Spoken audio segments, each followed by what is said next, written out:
change is a reality for the indigenous people in Africa, and it is a prominent environmental and developmental issue and is the challenge of our time. It exacerbates insecurities of the most vulnerable populations, which includes women. One of the greatest challenges is water scarcity.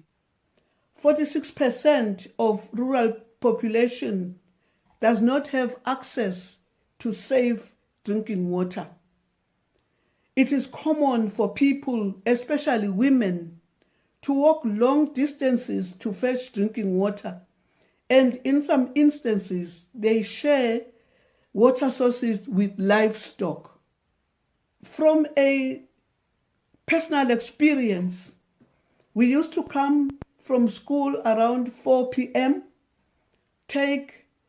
grab something small to eat, and sometimes you'd be eating as you go along to fetch the water, and trek for 3 kilometers with a 20-liter container.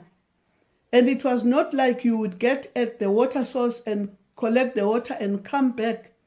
You still had to go there and queue because we buried a 20-liter tin in the ground and the water would seep through, so you would have to queue and wait for your turn to come.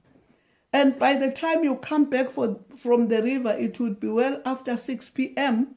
I remember one time my grandmother had to go looking for me because she was now worried what was wrong. And at times you would trek all the way, and just before you get water, you would slip and the water would fall. And you can imagine the pain that goes with that.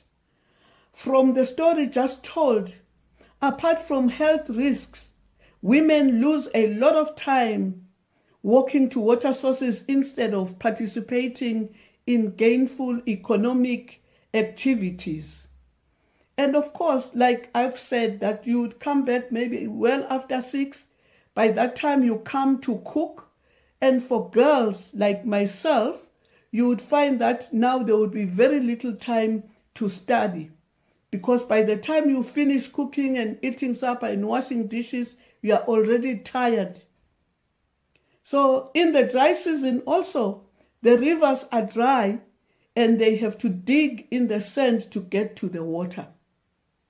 Food insecurity across SADC countries is an issue due to persistent droughts, back-to-back cyclones, and flooding.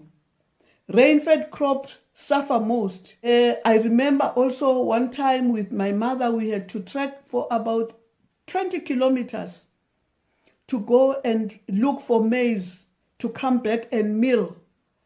We found the maize, and coming back we had to carry a bag of 20 kilograms so that I would wake up in the morning to go and grind at the millers to at least have breakfast in the morning before going to school. So imagine for me and my mother, that was a 30 to 40 kilometer walk all round. Imagine waking up in the morning still tired to go to the millers, which were something like 2 kilometers away, to make sure that there is food at home to eat. Again, it is often the girls who have to drop out of school to work to help feed their families. The African Development Bank reports that women are heavily reliant on environmental-related livelihoods, but the frequent droughts have had devastating impact on them while their men are out looking for jobs. Women and girls during times of drought are usually the last to eat and first to skip meals. Sometimes they can skip meals between 1 to 2 days in order to make sure their children eat.